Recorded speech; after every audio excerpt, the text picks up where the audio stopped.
số tay tao không biết. Cái chợ bạc tao làm nghề đấy mà biết. Hồi đó tao đang biết tao làm nghề đó. Người tao khô khai chứ đó mà.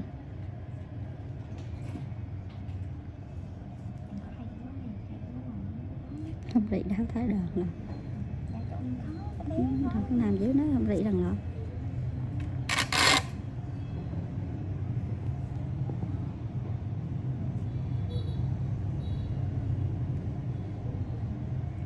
Tình tao em có giảm lại lông không?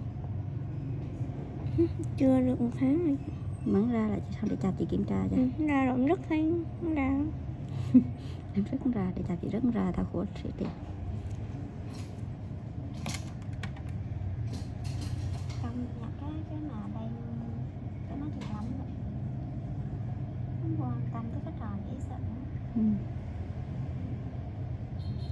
Nhưng tiền điện thoại. Cho Mỹ hả?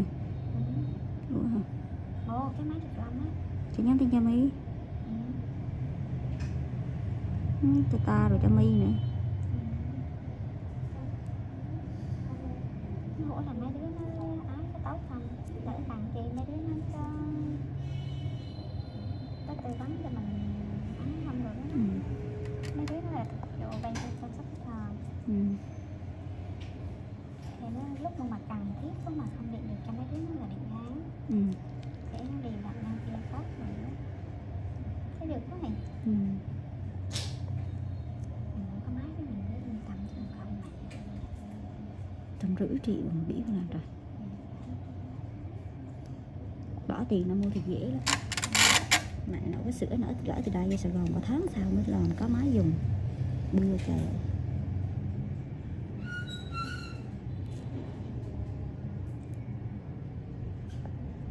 Làm như đó để phủ luôn miền Trung luôn. Phủ luôn cả nước luôn chứ không.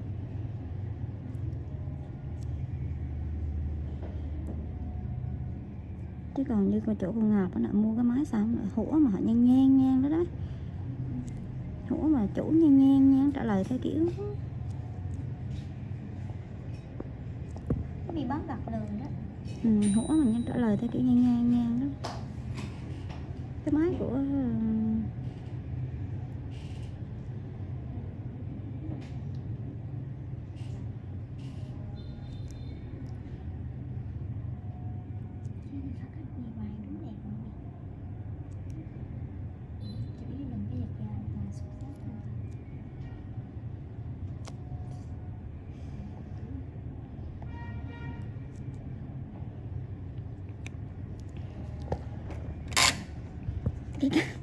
cái cam em tình nhà mình giàu quá không thấy bụng.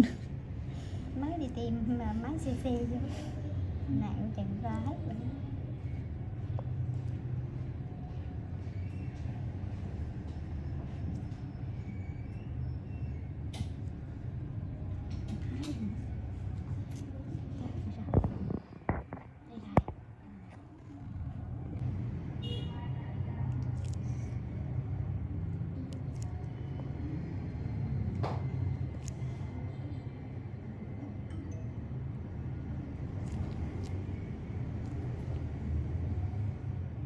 Tối nay có một hoa đi nữa chị. Rồi thấy là mới tin lên nhóm á. Thấy còn khó đi hề. Tối nay chị em mình sẽ được quẩy. Có khi nào uống bia vô cái ngáo 2-3 người khóc. Cùng nhau khóc không? Chắc không. Tưởng tượng quá Thương ơi. Không. Cái Đăng Âm thường uống bia vô cũng dễ giải tỏa đỏ lắm. Không. Cái này cái Đăng Âm tự nhiên đứng chung người nó ngại vậy. Biết sao ta? Khóc gì tập là thấy trước rồi còn đi nhậu chung mà không nói chuyện.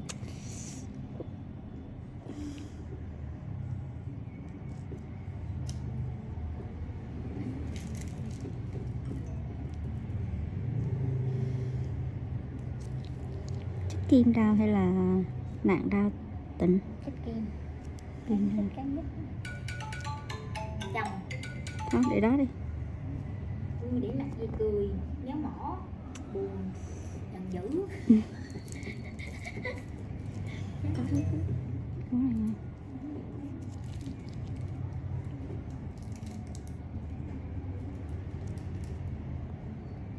Nhìn cái Tình giống đang qua lại.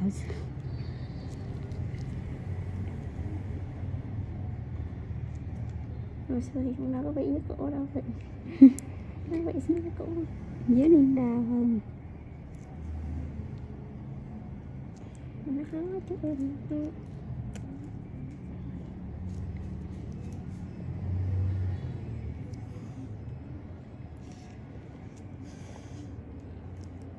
Cái này gặp mụn mất thiệt ạ. Bài cứ hễ là dưới đi là mặt nha. Ừ. Không biết là vì rang nữa. Mà đến đó mà nó sẽ khô. Trắng ổn nhẹm nhất á. Ừ. Trắng dễ gì cả có to.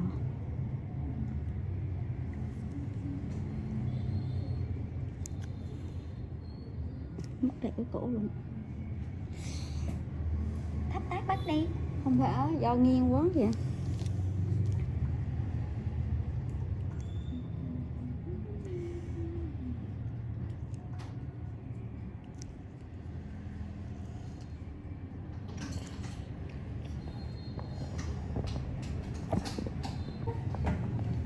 Còn ví dụ em có chồng em sẽ trút lên chồng em. Cái gì có ổng gỡ bớt cho mình á, mình biết quan tâm tới hắn hơn. Nghĩa là mình để giọng ấy, cái gì mình cũng có gì của mình á. Đúng rồi. Đó, chỉ có gì mở miệng thôi.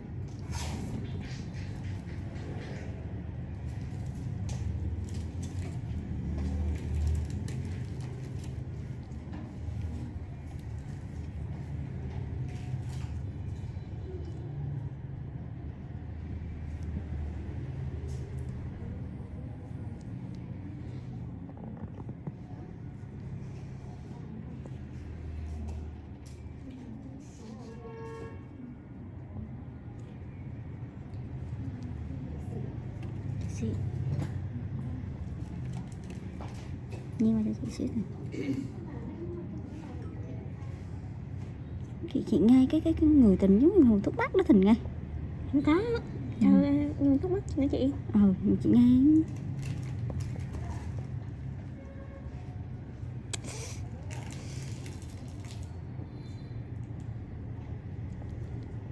Có vạt cái này. Ủa không đi số nữa hả? Hử? Không đi số nữa hả? Số à?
Rồi nhám cái tay luôn á. Rồi trên cái tay mình nhám luôn.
Cái nhờ con bé Sung. Ngay giùm vậy sao đấy? Nhờ bé Sung cái mà em cho nhanh thì. Rồi sao? Cái nút đó em cho chị sao đang bạn? Dạ. Ai giữ em với chị? Hả? Ai giữ em với chị? Cái chị sai gì trừ đó? Chị sai gì trừ đó chị?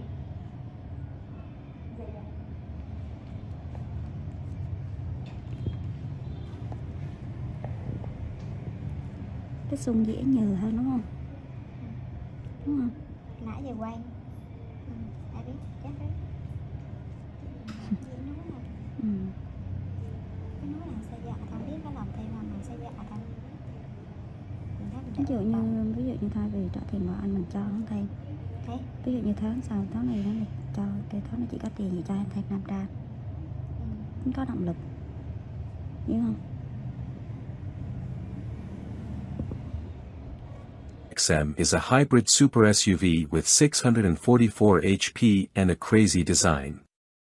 BMW has revealed the new 2023 XM, a performance SUV with a plug-in hybrid powertrain. It features a twin-turbo V8 and an electric motor that combine to produce 644 horsepower and 590 pound-feet of torque.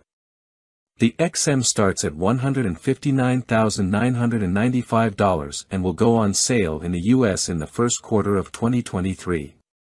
BMW M is best known for sports sedans like the M3 and M5. But the performance division is going in many new directions as of late, and the new 2023 XM combines many of these fresh elements in a single vehicle, fitting, as this is meant to be M's new flagship. As an SUV that's available exclusively as an M, the XM also introduces a new plug-in hybrid powertrain that's the first hybrid ever to wear the M badge.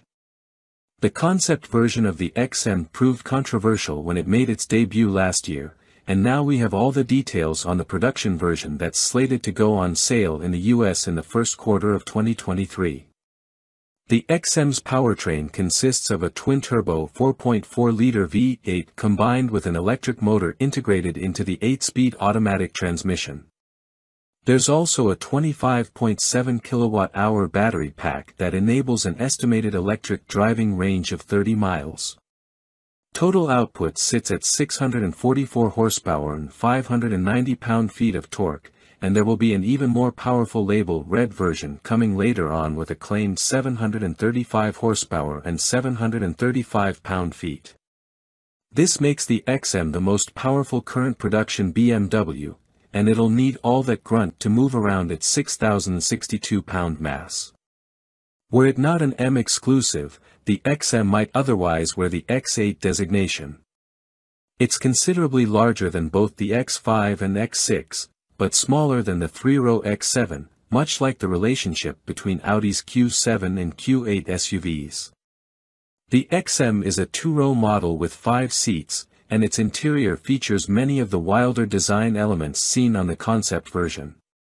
A two-tone blue and brown leather color scheme is available, and the brown, vintage, leather is meant to look aged. There's also an interesting pattern in the headliner that's accompanied by LED lighting elements that pulse when you receive a phone call or try to open the door when an object is sensed outside. The exterior design is more angular and imposing than many of BMW's other SUVs. The large kidney grilles up front are flanked by split headlights like those on the latest X7. A strong, accented character line rises along the side and kicks up at the rear doors as a nod to the classic BMW Hofmeister kink. There are BMW logos engraved into each upper corner of the rear window, and the aggressive-looking taillights wrap around the sides. Quad exhaust tips and diffuser elements give the rear bumper a racy look. 23-inch wheels are standard, but 22 inches are optional, and BMW says the smaller size saves weight. Adaptive dampers are standard equipment, as is an electronically controlled limited-slip rear differential and a rear-biased all-wheel drive system. 48-volt active anti-roll bars are a feature new to BMW M, although the XM uses traditional steel springs rather than an air suspension. Our initial drive of a prototype XM earlier this year revealed a surprisingly engaging driving experience, largely thanks to the steering tuning, so we look forward to sampling the final version to see if the spry handling is preserved. The XM will compete with other hyper SUVs such as the Audi RS Q8 and Mercedes-AMG GLE 63, and is even aiming for higher targets including the Aston Martin DBX and Lamborghini Urus. It will start at $159,995, but options should add a considerable sum to that total, and the more powerful label Red model will carry a sticker price of over $185,000. Like it or not, this super SUV now represents the pinnacle of the M lineup, and it'll start arriving at US dealerships early next year. 2023 Fisker Ocean has started production, with plans to build 42,000 next year. Initial 2023 Fisker Ocean production commenced today at their carbon-neutral plant in Graz, Austria, with most deliveries slated for next year as production gradually ramps from 300 in Q1 of 2023 to 800 in Q2 to more than 42,000 expected by year's end. All first edition Ocean 1 units are spoken for, as are 2023 examples of the affordable FWD Sport and AWD Ultra, but orders are still being taken for the top-level AWD Ocean Extreme, which goes for $68,999, plus a yet-to-be-announced destination charge.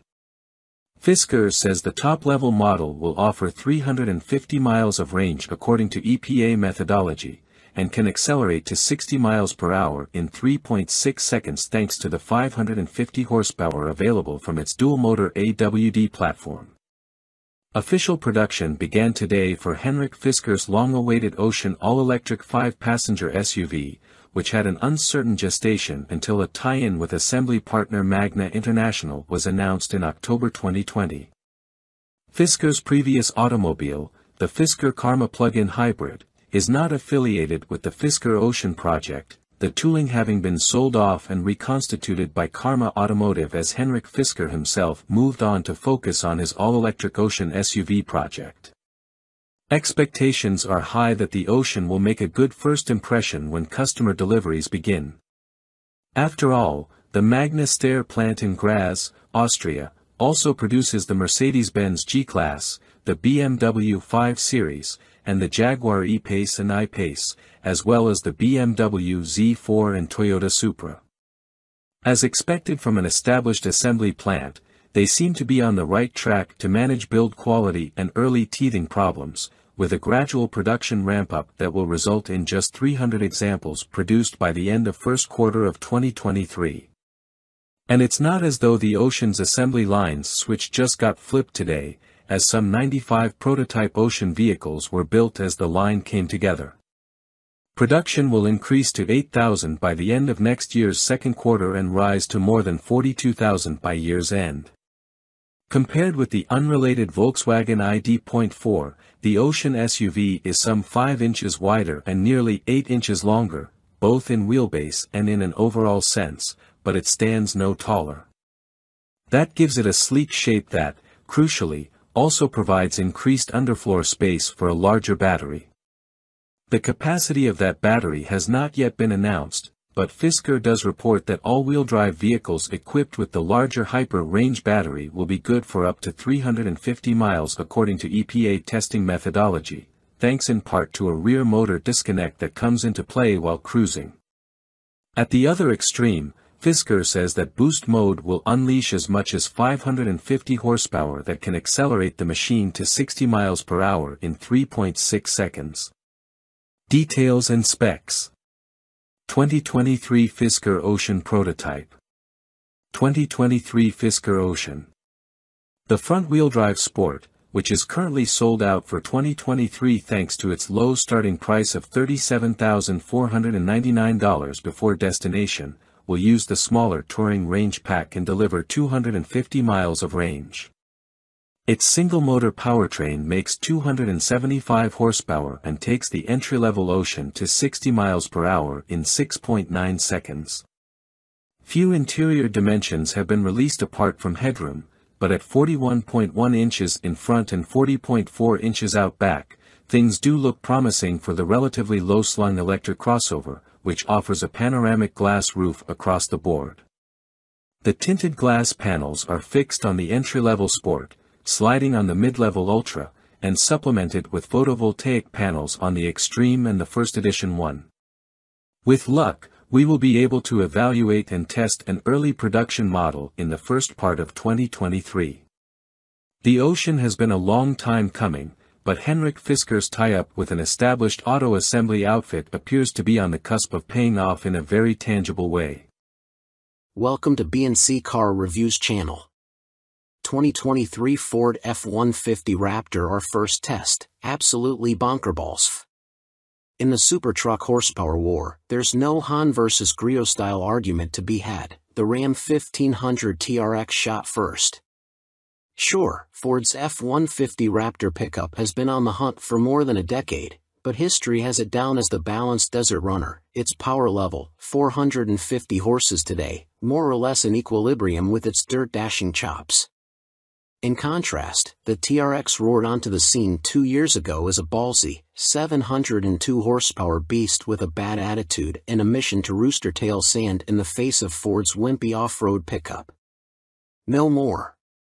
The 2023 Ford Raptor R is here to fight back with 700 horsepower of its own, and it has its blasters set to kill. Once we took the new Raptor R to the test track, we discovered its aim is pretty damn true. It trips up the TRX in the 0 to 60 miles per hour sprint, clocking an astounding 3.7 second time, thumping our best existing result in the Ram by a significant 0.4 second. No doubt aided by the 6,000-pound Ford weighing an incredible 700 fewer pounds than the Ram. And it feels every bit that quick, charging off the line like a rhino with an ICBM up its rear on the way to a 12.1 second quarter-mile run at 111.8 miles per hour. The TRX's best? 12.7 seconds at 107.3 miles per hour. For further reference, the last non-R Raptor we tested with the 450 horsepower twin-turbo V6 and 37-inch tires checks in at 5.6 seconds to 60 in 14.3 at 94.0 miles per hour through the quarter. Credit the R's absolute brute of an engine, a version of the 5.2-liter supercharged V8 found in the Mustang Shelby GT500, which is appropriately dubbed Predator. Tuned to have a meatier, more truck-friendly torque curve thanks to software tweaks and a smaller supercharger pulley, it delivers its fusillade of power and torque on a whim even on the move, the 10-speed automatic adroitly shuffling between its abundance of ratios. This is a truck that can spin all four of its big blocked off-road tires on pavement as easily as you can turn up the AC. The exhaust has 4 adjustable sound levels that range from basically quiet, your neighbors will love you for widening the time window in which this operates at startup, done via the touch screen, to oh my god I think I just summoned Cthulhu. Really, though, in any of the 3 angriest settings the noise is ragged and deep and glorious and delivered with far less supercharger whine than in the TRX. The Raptor R is blown, but it doesn't really want you to know it's blowing. Also, unlike the Ram TRX, there's a 2-wheel drive mode for even more goofball shenanigans, if you dare. 2WD could be called the squirreliest setting, OBS, albeit if the squirrel in question could powerlift 2,000 pounds and had done time for attempted homicide. We kid, mostly, the Raptor R's chassis is so dialed in and offers enough fidelity that corralling this beast when the rear steps out is easier than you might think. Still, maybe keep it in 4A unless you have plenty of room for error. Should you think Ford Performance just stuck a big ol' motor in the Raptor and 4-wheel peeled into the sunset, don't. The R is a holistically tuned machine that delivers fantastic ride quality on the road without getting floaty, while at the same time serving up outstanding rebound performance and body control when humping over the gnarliest stuff you can find. This is a Raptor through and through, and it feels like the excellent chassis was waiting for this engine. If there's a weak spot in how the 2023 Ford Raptor R drives, it's that the steering is just vague enough, and the steering wheel thick and large enough in diameter that the truck rarely feels like putty in your hands. You never, ever forget its size, whether that's maintaining a lane on the highway or dodging rocks and trees on forest paths. This isn't the case with the Ram TRX, which is actually an inch wider and a skosh longer but somehow manages to drive smaller. Outside of the V8, the rest of the package is familiar from the Raptor 37, a sort of Raptor R Lite introduced for 2021 as something of a stopgap while Ford readied the 2023 Raptor R's engine. The R and 37 share their larger tires, body add-ons, and pretty much everything else outside of the engine bay. So, the Raptor R has comfy, well-bolstered seats, a relatively high-quality but extremely busy interior, an infotainment system that gets the job done, with some annoying quirks, such as requiring you to spin the tuning knob to get to the direct input for satellite radio stations, and all the various cubbies, bins, and features, the power folding shifter, flip-out console lid table, and rear under-seat storage, for example, that make non-Raptorized F-150s so practical. Downsides? The turning circle is big enough to fit a football field. You might crush a small sedan while parking it, and the 8 pattern in the bedside graphics is corny. Find the 1V and win a prize. Well, all that and the fact it costs $109,145 to start, enough to buy a regular Raptor and any number of sporty cars to go with it. Heck, it's enough to buy a base TRX and a Ford Maverick. But in a fight, and make no mistake, Ford and Ram are in a pitched battle. Often it's not who shoots first who wins, it's who shoots last. With the 2023 Ford Raptor R, the Blue Oval just may have landed a crippling blow. Welcome to B&C Car Reviews channel. Four-wheelers pickup truck and SUV of the year 2023, Day 3, more dirt testing. Working at an off-road magazine like Four-Wheeler has its benefits. One we look forward to each and every year is the new 4x4 vehicle testing we do to determine our Four-Wheeler of the Year winner. As you may know, our testing of new four-wheel drive vehicles for 2023 started with a track day, and continued with our first day of testing in the dirt. This trip allows us, a passel of off-road experts and enthusiasts, to spend some time with new production vehicles that come with four-wheel drive with a low-range transfer case. The aim of the SUV of the Year and Pickup of the Year tests is to allow us to push the limits of these vehicles, within reason, so we can pass on our knowledge and experience to our readers. Let's face it, folks, no one is going to take their brand new $80,000 to $107,000 4x4 rock crawling or mud bogging, so our aim is to drive these vehicles to the extent that we can judge their overall capability and give our expert feedback on what we see in the fleet. This year we have 7 vehicles total, including 2 pickup trucks and 5 SUVs. The trucks are the Ram Heavy Duty Rebel with a Warn winch and a rear locker, and the Chevy Silverado 1500 ZR2 that has 2 lockers, active suspension, and a 6.2-liter V8. Our SUV field included the Jeep Grand Cherokee Trailhawk Force, which features plug-in hybrid technology along with a low-range transfer case with a locking center differential and a traction-controlled rear diff that can approach locked, the Jeep Wagoneer with the new inline-6 engine and similar traction capabilities to the Grand Cherokee Trailhawk Force, the Lexus LX 600F Sport, which is reportedly based on the current Toyota Land Cruiser that's only available overseas as a Toyota LC, the Toyota Sequoia TRD Pro, which is based on the new Tundra platform and shares its hybrid 3.6-liter engine, transmission, and a similar rear axle, with a selectable locker, and, last but not least, the Chevy Tahoe Z71, which also has a 6.2-liter V8, active suspension, skid plates, and red-painted tow hooks. For Day 3 of our OTY testing we headed towards the vast off-road expanse known collectively as Johnson Valley, California. Yeah, this is the home of the Daunting Hammers trails, but we wouldn't be hitting any of those. Instead, we traveled via dirt to the area and continued on what we would consider mild off-road trails throughout the day.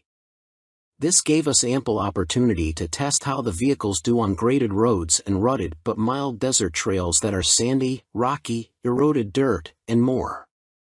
This day is more about getting off-road miles under the belts of the vehicle testers and getting a feel for what a new owner might do with their new SUV or pickup. It's a great time to see how the suspension rides and works, possibly get the vehicles flexed out a little, and see how they all drive on a variety of terrains. So far, all of the vehicular contestants have done better than expected.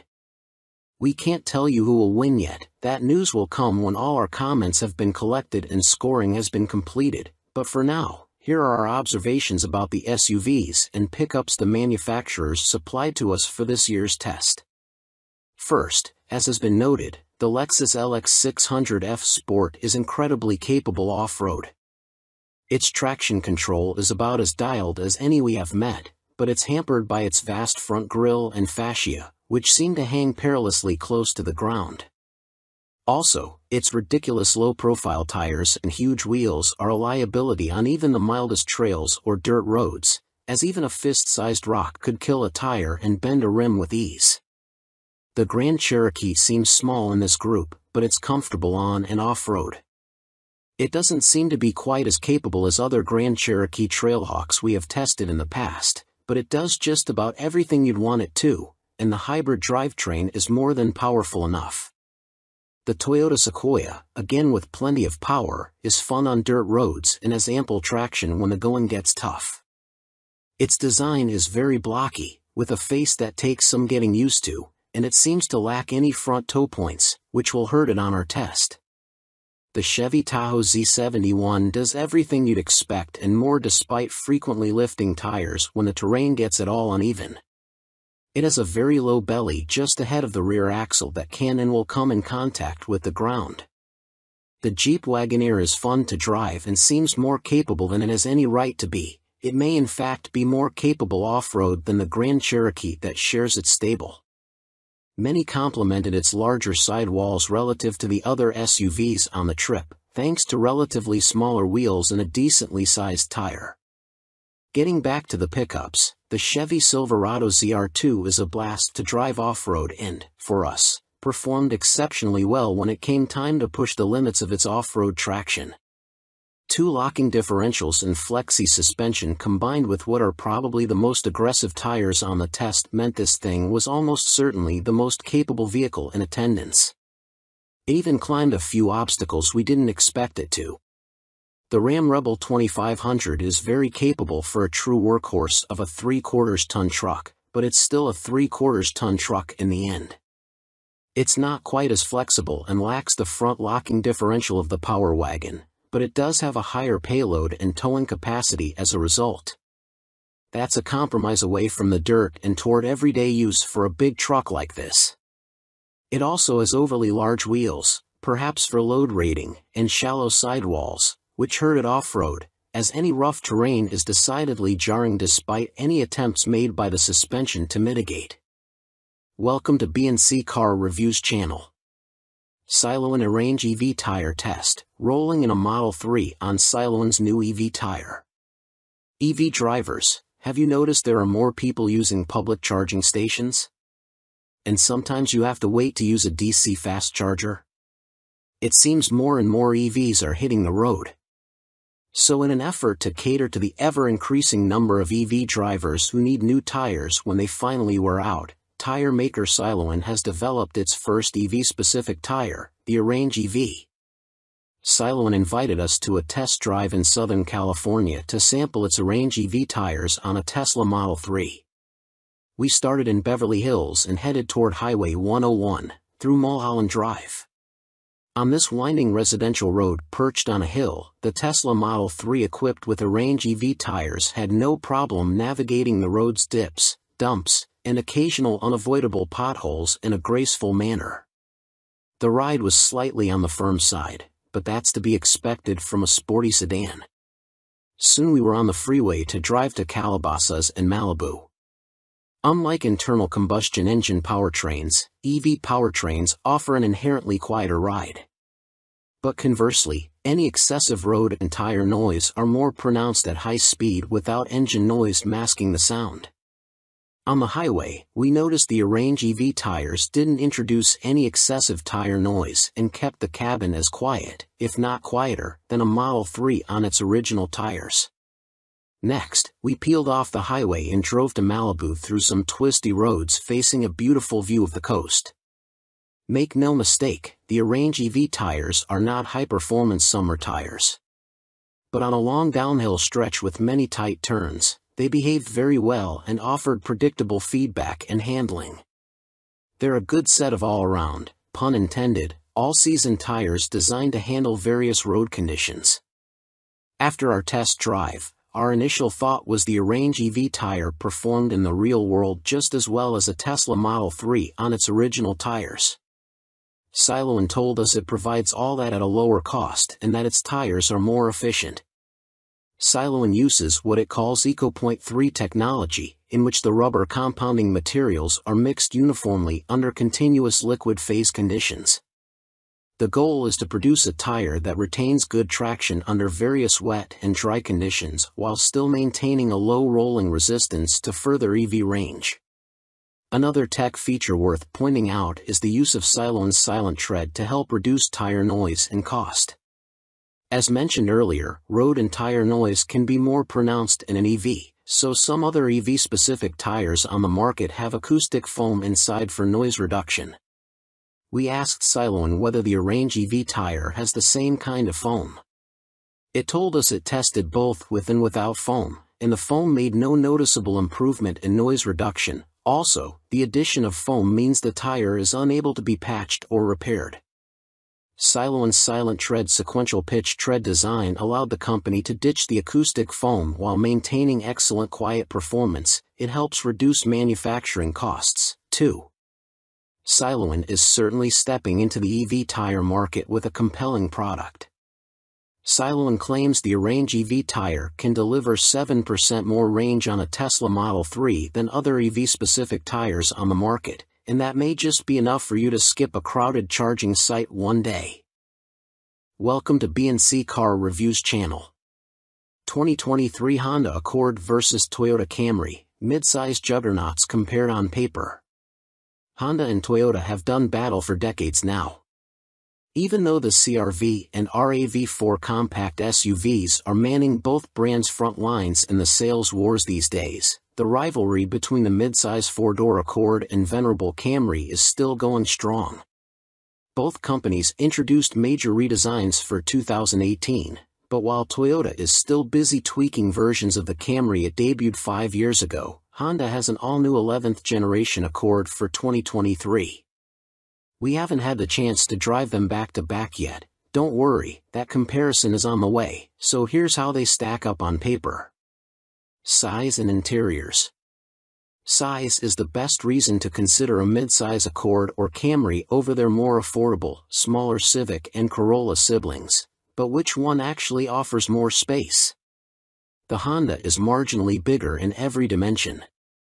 Although the vehicle's wheelbases are almost identical, the Accord is a few inches longer overall, plus nearly an inch wider. Those extra inches will likely make it slightly harder to maneuver in tight spaces. That said, the Accord's additional breadth pays off in passenger and cargo volume.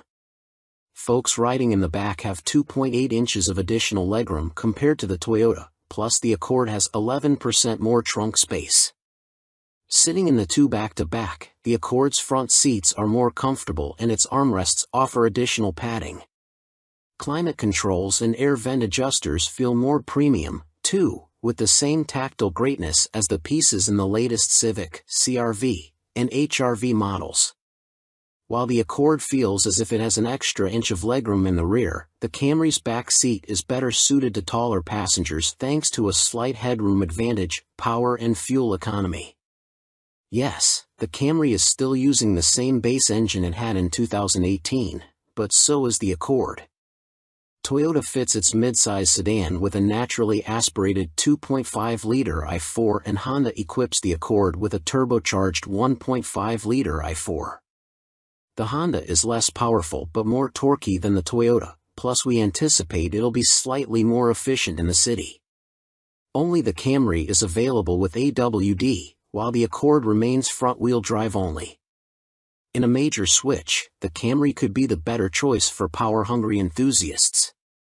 As part of the 2023 update, Honda no longer offers the Accord with its gutsy turbo 2.0-liter i4 option. If you want a gas engine, the 1.5T is your only choice. Toyota still sells a few Camry variants with its 3.5-liter V6, which delivers 301 horsepower and 267 lb-ft of torque, including the convincingly sporty TRD model. Plus, the non-hybrid Toyotas use conventional torque converter automatic transmissions, while every Accord powerplant is paired with a continuously variable automatic transmission, CVT, though it is about as good as this type of transmission can be. Accord Hybrid versus Camry Hybrid.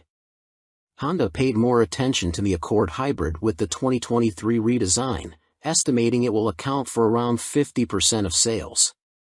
The new version gets Honda's dual-motor hybrid system producing 204 horsepower and 247 lb-ft. Toyota's Camry Hybrid optimizes a single motor and delivers 208 horsepower. We don't have performance numbers for the Accord yet, but the previous generation model was significantly quicker than an equivalent Camry. But let's be honest, hybrid buyers are more interested in fuel economy.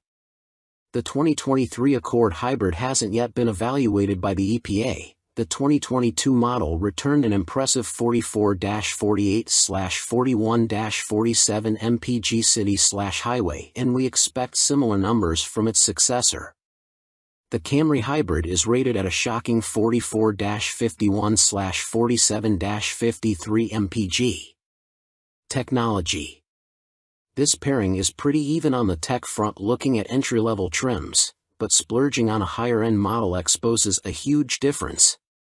In the cases of the Camry LE, SE, and TRD as well as the Accord LX and EX, the automakers fit their sedans with 7.0-inch touchscreen infotainment systems. In both cases, Apple CarPlay and Android Auto are standard.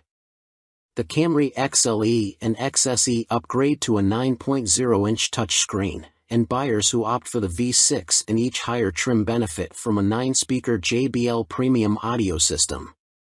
Sounds good, until you look at the newer Accord. All variants but the LX and EX work with a 12.3-inch system with wireless Apple CarPlay and Android Auto. In the case of the top-spec Accord Touring, Honda also fits a 12-speaker Bose premium sound plus Google integration for voice recognition and navigation. The Touring includes a head-up display, which isn't offered on any Camry, and a digital instrument cluster is standard on all trims. We've also found the Accord system especially crisp and responsive. Safety. Good news, both of these are exceptionally safe midsize sedans. The Camry achieves a 5-star overall safety rating from the NHTSA and a 2022 IIHS Top Safety Pick Plus. Although the Accord hasn't been evaluated, Honda developed the new generation targeting those same accolades. For what it's worth, though, the Camry scores poor in the IIHS updated side test that will join the top safety pick requirements for 2023, and Honda says the Accord will ace it. Both automakers include their collections of driver assist features as standard. Toyota Safety Sense 2.5 Plus is included on all models, which means every Camry has automatic emergency braking, adaptive cruise control, lane keep assist, automatic high beams, and road sign assist. Blind spot monitoring and rear cross-traffic alert are included at higher trims. Welcome to B&C Car Reviews channel. 2023 Honda Civic Type R, a brush with greatness. Honda's history is deeply rooted in internal combustion engines, and as we make the shift toward electrification, the company's most exciting gasoline-only vehicle has just undergone what is likely to be its final redesign. The Honda Civic Type R has rejoined the lineup for 2023, following the 2022 model year revamp of the supporting Civic sedan and hatchback. Based on the handful of laps we took around Harris Hill Raceway outside Austin, Texas, including as a passenger to two-time Formula One champion Max Verstappen, it seems Honda absolutely nailed it.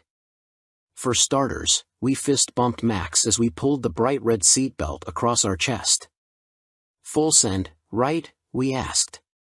A shrug from Max and a "you sure" served as acknowledgement as he revved the 315 horsepower Turbo 4, slipped the clutch, and spun the front Michelin Pilot Sport Cup 2s, launching us out of the pits. The deep baritone from the engine and exhaust sounded great from under a helmet, and he ran out the engine until it coughed at the red line. In Verstappen's hands, the Type R rarely tracked in a straight line as he kept the engine on full boil, stringing the turns together in a sinuous uninterrupted dance of slip angles and oversteer. He braked as lightly and as seldom as possible, allowing the tire's lateral loads to scrub off speed, along with a healthy amount of tread, we're sure. Max was well past the Type R's performance envelope as he one-handed the steering wheel with the kind of nonchalance we'd adopt rolling up to the drive-thru window. We're running the course in the counterclockwise direction. Thanks to a significant bump in turn 6, Max launches a few tires off the pavement. The Cup 2s will be optional, with Sport 4S rubber standard, but the Type R stays on target with only a slight steering adjustment from our somewhat bored driver. He said it's better to go full throttle, rather than lift off it, over that bump and the ensuing ruts leading toward turn 5. When an F1 champion gives you driving advice, you're wise to take it. After only 2 laps, the fun was over as Max coasted into the pits. It was a brief encounter, yet the afterglow remains days later. Then it was our turn behind the wheel. Sadly, we weren't allowed on the track unsupervised. Instead, we were required to follow behind a pro driver, one who drove with significantly less aggression than Mad Max. We managed to strategically create an interval between the lead car and ours, allowing us to briefly approach the Type R's performance limit. That gave us a taste of its potential but left us jonesing for more. As we venture out of the pits, the clutch has an appropriate amount of effort, and the engagement is as intuitive as it gets. The shift throws aren't as toggle switch short as a Miata's, but the shifter is equally easy and pleasurable to row up and down through the gears. The ratios are well spaced to keep the power on tap, and in plus or drive mode, the instrument cluster displays an F1-style rev indicator across the top to keep you from bouncing off the limiter. We didn't feel a hint of torque steer under hard acceleration, but there is a quick shimmy under threshold braking before the ABS kicks in. It's a strong enough wiggle to keep you on your toes, but not so much as to feel out of sorts or to get you to dial it back. The rev-matched downshifts eliminate the finesse of heel-toeing the pedals since you only need to slam the shifter into gear and dump the clutch. If you're like us and prefer to truly do the work yourself, rev matching can be disabled in the settings menu, and the pedals are placed perfectly for precise footwork. In some of the higher speed bends, there's an initial whisper of understeer, but it's easy to predict and manage with a minuscule lift of the throttle and a nudge of the steering wheel. In slower corners, trail braking all the way to the apex gets the tail to subtly rotate and you can maintain some oversteer once you get back on the gas. No need for those silly artificial drift modes, and the tires surrender grip progressively rather than in an instant. Just as we were becoming one with the Type R, the radio crackled, instructing us to give it a cool-down lap before rolling back to the pits. This brief tease bodes well for the $43,990 Civic Type R's capabilities, and we'll have a more complete picture in the coming weeks. In the meantime, we're left with the satisfaction that despite the latest Civic R's tamer styling, performance is edgier, more reactive, and thoroughly enjoyable. With the disappearance of the Subaru WRX STI and the Mitsubishi Evo, we're glad to see Honda bringing back its hottest of hatchbacks for a glorious victory lap. Welcome to B&C Car Reviews channel. 2023 Honda Civic Type R First Drive, Return of the King. If you ask us, and you did, the last-gen Civic Type R was the undisputed king of sport compact cars. Nothing it competed with drove as well as that car did. That is, understandably, a tough act to follow, but the 2023 Honda Civic Type R has pulled it off. The long, slow drip of information about this car has obviated the need to go deep into technical detail here, so we'll keep it short and sweet. Honda engineers effectively took all the best parts of the old Civic Type R, CTR, improved them by, let's say, 10%, and put them in the new generation Civic body. It wasn't quite as simple as that, but the end result certainly feels like it was. The result is a car that immediately communicates its capabilities to you. You know from the second corner that you can drive this car flat out with no warm-up or familiarization. It's that good. It doesn't even matter how talented a driver you are, because this car can make both an amateur and a pro feel completely confident going all out and finding every last bit of adhesion. Civic Type R, track rat. And, boy, does Honda want you to. Clearly the engineers had to find a way to make this car even more awesome than the old one, and they found it on the track. It's exceedingly obvious that all the improvements made to this car were done in the name of chasing tenths and even hundredths of a second in lap times. Circling Northern California's tricky Sonoma Raceway, better known as Sears Point, the magnitude of lateral grip is just staggering. This is, at its core, a front-drive compact hatchback sedan, a commuter car. The amount of speed it can carry through corners boggles the mind. Fitted with its optional Michelin Pilot Sport Cup 2 tires, the CTR never lets go. The most wiggle you'll get out of it is a tiny little rotation of the rear end on turn end that points you at the apex, or a mild push wide at the exit if you're completely ham-fisted with the throttle. Otherwise, the car just grips and grips and grips. It never breaks loose or snaps. It honestly feels like the only way the Civic Type R can get sideways is if you went off the track. You need a low grip surface to break the stranglehold these tires have on the ground, and even then you get the impression it wouldn't be that dramatic an event. The only time you're confronted with issues of grip is when exiting low-speed corners. The limited slip front differential does excellent work putting the power down, but beyond that it's your responsibility to set up for the corner correctly. Get it right and the car pulls away hard, but apex too early and get on the power too soon and it'll gently push wide, which can be easily corrected by backing off the throttle and promising to get it right on the next lap. Street sports. It's not much different on the streets, even with the standard Michelin Pilot Sport 4S tires installed. The CTR just makes it easy to drive fast. You get the innate impression you'd have to drive like an absolute tool to wreck this car. Bumps? No problem. Bumps in the middle of a high-speed corner? Also no problem. Small jump that you totally didn't see coming because you were going so fast? Again, zero issues. It just grips. Thank goodness, because if it didn't, we'd be writing a much different review. As it is, the tires make up for the CTR's one deficit, overly stiff dampers. Obviously tuned for glass-smooth racetracks, in anything but comfort mode they're just too stiff for the street. In full-strength plusser mode, the car pogos over bumps like the old Ford Focus RS. There's so much vertical movement taller drivers need to watch their heads.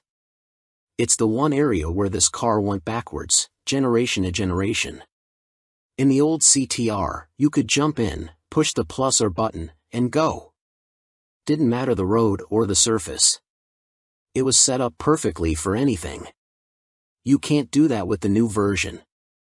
You need to go into the infotainment system, find the vehicle settings menu, then the driver assistance menu, then customize the individual drive mode. That way, you can put the engine in plus or mode and the dampers in comfort, and maybe the steering in comfort, too, since like too many cars it gets needlessly heavy in sportier modes. While you're in there, scroll to the bottom of the driver assistance menu and turn off the automatic rev matching feature for the 6-speed manual transmission. Obnoxiously, before you can do any of that, you not only need to be at a complete stop, but have the parking brake engaged. We'd be able to accept this as a safety precaution if it weren't for the fact that any non-driving related settings can be altered while the vehicle is moving. You can literally reset the infotainment system to the factory defaults while moving, but you can't turn off the rev match feature unless the parking brake is on. It's especially obnoxious because there's an unused button next to the drive mode selector that could have been the rev match on/off switch. The system's saving grace is that it'll remember your drive mode and rev match settings on restart. With the exception of plus or mode, the car will restart in the same configuration you had it in when you shut it off, so you don't have to change a bunch of settings every time you get in. It's a slight pain in the ass setting it up the first time, but it's so worth it. Properly configured, the new CTR may be stiffer than the old one, but reasonably so, keeping it copacetic. Otherwise, Honda didn't mess with success. Yes, the engine makes slightly more power than before, 315 horsepower now, an increase of 9, but it's more of an optimized tune than any revolutionary update. Power still builds progressively with revs, the engine feeling stronger and stronger as you climb toward redline. If you experience turbo lag, it's because you're in the wrong gear and you let the revs drop too low. Drive it like you mean it and you'll never be disappointed. Honda engineers correctly ascertained the old CTR didn't need more power to be better, and focused on the power curve instead, because, really, with front-wheel drive, you're just going to be battling torque, steer and traction if you simply keep adding power to pump up the spec sheet. The CTR would be significantly worse if it were significantly more powerful. Similarly, they didn't waste any time trying to make the shifter any better. When you're neck and neck with Porsche for the best manual shifters on the market, what's there to work on? The new CTR's shifter, transmission, and pedal spacing are exactly as perfect as were the old cars. Same for the brakes. Just looking at them, you might wonder if Honda shouldn't have gone a bit bigger and filled out the wheels, but after driving the thing you can only conclude the additional unsprung weight wasn't worth it. The CTR is a light car and can carry so much cornering speed that you don't need a ton of braking power to get it hauled down for slow bends, and the cooling is so good the brakes don't need to be huge to shed enough heat before the next braking zone. There's a lot of that old Lotus philosophy at work here: make the car lighter and you won't need to overcompensate with power or brakes to deliver magic. And yet it's so much more.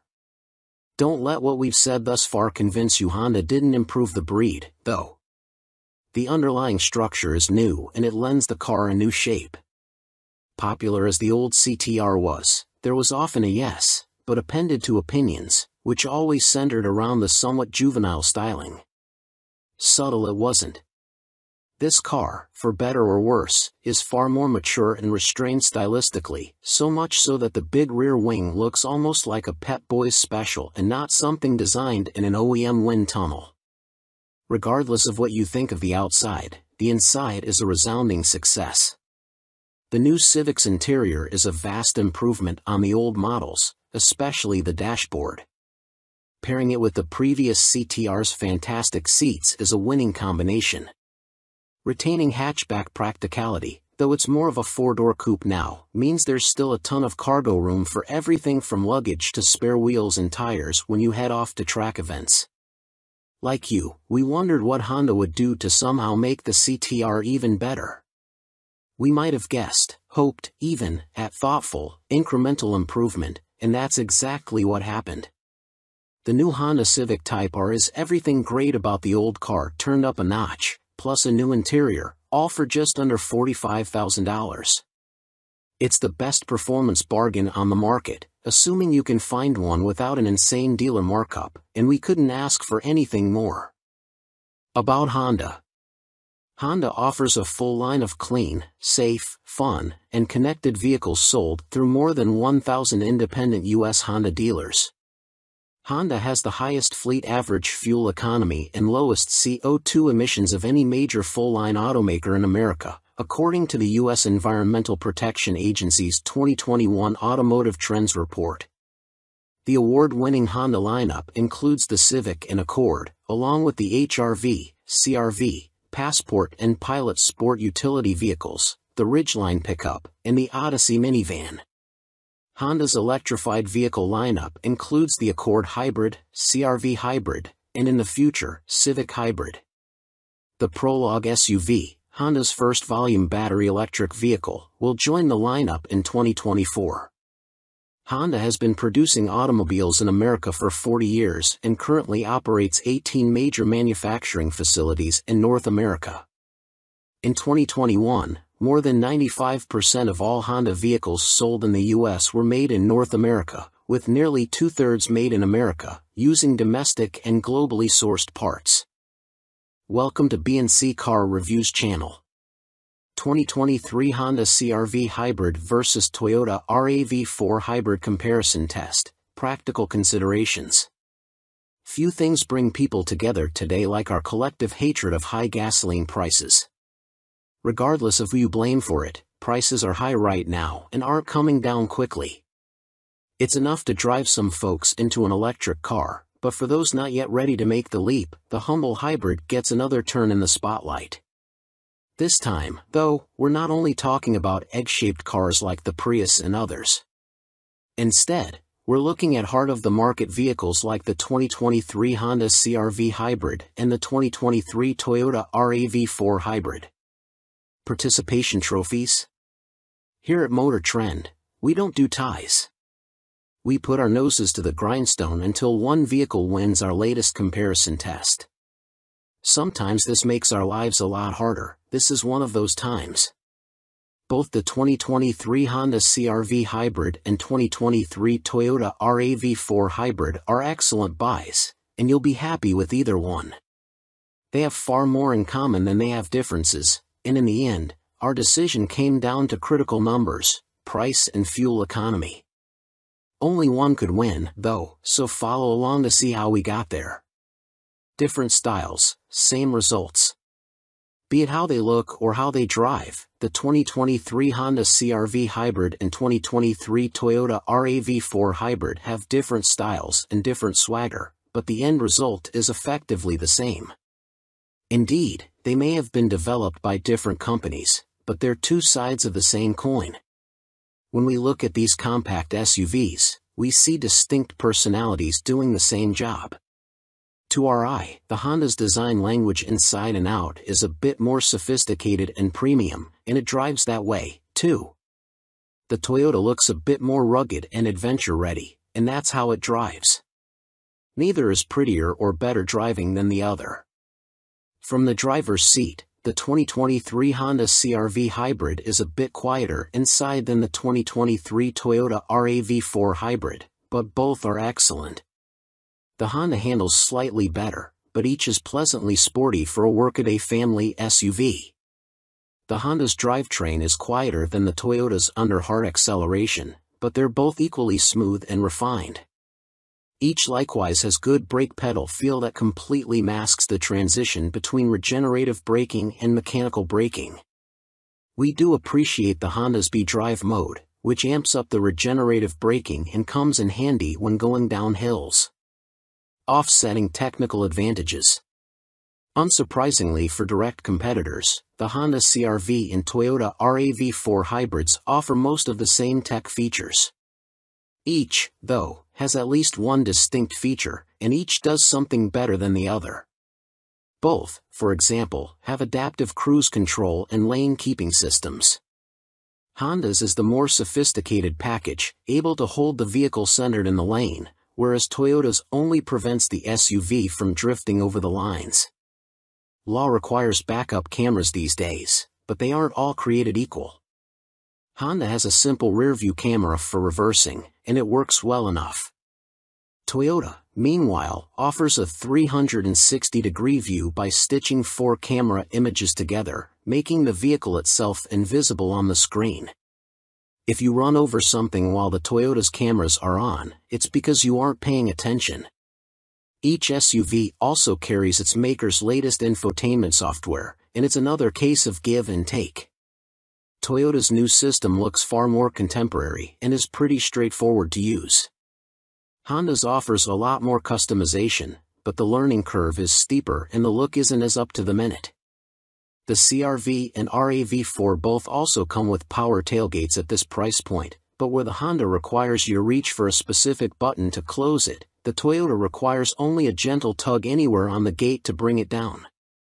It's a minor convenience, but one we'd like to see on more vehicles. Welcome to B&C Car Reviews channel. 2023 Honda Pilot trades minivan vibes for a brawnier guise. The 2023 Honda Pilot has been redesigned with a more rugged look, a roomier interior, and increased capability. The Pilot also has a new powertrain, a redesigned 285 horsepower 3.5-liter V6 and a 10-speed automatic transmission. The Trail Sport trim makes the Pilot truly capable off-road thanks to all-terrain tires, steel skid plates, and a lifted suspension. Ever since the original Honda Pilot debuted back in 2003, it has basically been a minivan dressed up as a three-row midsize SUV. However, its shared bloodline with the sliding door-toting Honda Odyssey wasn't outwardly obvious until the outgoing third generation. That's when the Pilot showed its true colors, with a bulbous shape and bland bodywork that deviated from its boxier predecessors. That's also one reason it failed to stand out in a competitive segment full of more interesting alternatives. Well, Honda has flipped the script, with the new fourth-generation 2023 Pilot getting bigger, brawnier, and better at doing off-road stuff. Let's start with the obvious. The 2023 Honda Pilot no longer looks like a lifted minivan. Along with being a lot squarer than before, it has an upright front end and front roof pillars that sit farther back, giving it a longer dash-to-axle ratio. The Pilot is also 3.4 inches longer from stem to stern, and its wheelbase stretches by 2.8 inches, too. Its front and rear tracks are also wider, growing by January 2nd and January 5th inches, respectively. Ever been, according to Honda. The company also says its new chassis includes a stiffer suspension, a quicker steering ratio, and other changes intended to make the Pilot handle and ride better. A set of larger front brake rotors, 13.8 versus 12.6 inches, and a shorter overall pedal motion are improvements in the braking department. The addition of extra sound-deadening materials should also make for a quieter interior. It would have been easy for Honda to take the 280 horsepower SOHC 3.5-liter V6 and 9-speed automatic transmission from the outgoing Pilot and plug it into the new one. Instead, the automaker completely redesigned its venerable engine, keeping the same displacement but making myriad improvements. In a nutshell, the new DOHC V6 has better packaging. While the 3.5-liter makes the same 262 pound-feet of torque, horsepower rises to 285. A cylinder deactivation system also joins the party in pursuit of better fuel economy.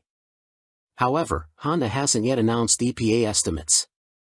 All Pilots now have a 10-speed automatic transmission, paddle shifters included. The 2023 Pilot won't be the first with a Trail Sport badge trim. It'll just be the first one where it actually means something. That's because, unlike the glorified appearance package that came before, the new Trail Sport model is truly capable on most trails, as we learned during a prototype drive. Equipped with all-terrain tires and steel skid plates, the off-road-oriented Pilot can go places its predecessors couldn't. Adding to its capabilities are a 1-inch lift that increases ground clearance and provides better angles front and back for clearing obstacles. The Trail Sport's suspension has also been revised to do more than regular models. What if it gets a flat? There's a full-size spare tire. What if it gets stuck? There are sturdy tow hooks built into the front bash plate and one on the standard trailer hitch. To help the Trail Sport avoid getting stuck, Honda fits it with a specially calibrated all-wheel drive system. We won't get too complicated, but when the trail drive mode is activated, the setup effectively manages traction to the appropriate wheels. Also useful in this mode is the aptly named TrailWatch camera system, which provides 4 different angles otherwise not viewable by the driver. It can be manually turned on or it can display it on its own at speeds below 15 miles per hour. Speaking of low speeds, when combined with sloped surfaces, every 2023 Pilot has hill descent control for the first time. An inside job. Sure, a model that can shuttle the whole family into the wilderness is cool, but that's not the Pilot's full-time job. It's a people mover. and moving said people is much easier when the space inside is big and comfortable.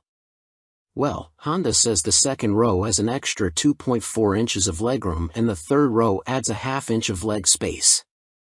For those sitting in the middle row, those seats recline farther. The 2023 Pilot still has room for up to 8 people, and the middle seat in the second row is removable. However, instead of having to leave that seat behind, there's now room for it under the rear cargo area. The latter is also bigger than ever, measuring 22 cubic feet behind the third row and a massive 114 cubes with the second and third rows stowed. Honda improves small item storage, too, with the return of a useful parcel shelf built into the dashboard. No one should have a problem finding a cup holder either, as the Pilot has up to 14 of them. Overall, the inside of the new Pilot looks ritzier. The materials appear to be more upscale, and the design is undeniably more mature. The standard gauge cluster is part digital, part analog, as seen in other Honda models.